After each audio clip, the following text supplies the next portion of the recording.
Poids, une mesure, c'est d'actualité, puisqu'aujourd'hui, 19 novembre, eh bien, figurez-vous que le kilogramme prend sa retraite. Et oui, le kilogramme étalon conservé aux portes de Paris à Sèvres ne sera plus la référence internationale. Ce sera désormais une formule de mathématiques quantiques. Alors pour en savoir plus, Laurence Beauvillard s'est rendue au Musée des Arts et Métiers de Paris, où une exposition présente les 7 unités du monde à travers les siècles. Et c'est jusqu'au mois de mai prochain, 2019.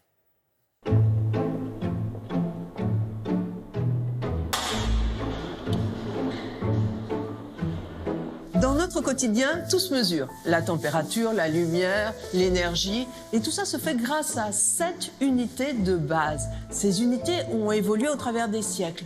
Par exemple, avant la Révolution, le mètre n'existait pas. Alors on se servait de notre corps pour mesurer. Il y avait des paumes de main, des pieds, des têtes et des coudées. Mais évidemment, la coudée à Paris n'était pas la même que la coudée de Montpellier ou de Nancy. Donc, à partir de 1789, on a tout révolutionné. Au moment de la Révolution, on décide de définir un système universel fondé sur le mètre notamment. C'est le système métrique. Et donc le mètre est défini comme la 10 000e partie du quart du méridien terrestre. Et en 1875, la convention du mètre va couler ce mètre étalon en X, en platine iridiée, qui va être extrêmement performant puisqu'il aura très peu de variations au cours du temps. Depuis 1983, ce n'est plus un mètre matériel qui est l'unité de base du système, c'est un étalon immatériel. On a défini le mètre comme étant la distance parcourue par la lumière en 1/300 de seconde. Au moment de la Révolution, on instaure le système métrique décimal pour toutes les mesures, y compris la mesure du temps. Et donc, on va définir en 1792 que la journée va faire 10 heures, l'heure fera 100 minutes et la minute fera 100 secondes. Alors ça ne va pas durer des années. Au bout de 2 ans et demi, on va quasiment abandonner le système d'heures décimales et on va revenir au système ancien qui est toujours en usage aujourd'hui. Par contre, la seconde aujourd'hui n'est plus définie comme elle l'était à l'époque, mais depuis 1983, par rapport à la fréquence de transition d'un atome de césium.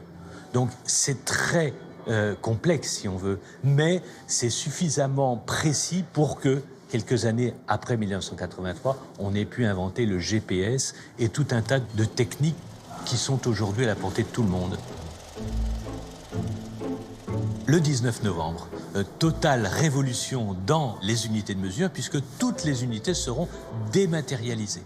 Le mètre l'a déjà été, le kilogramme le sera. C'est-à-dire qu'on ne va plus définir le kilogramme par rapport à un étalon matériel en platine iridiée, mais par rapport à une des constantes de la nature, la constante de Planck.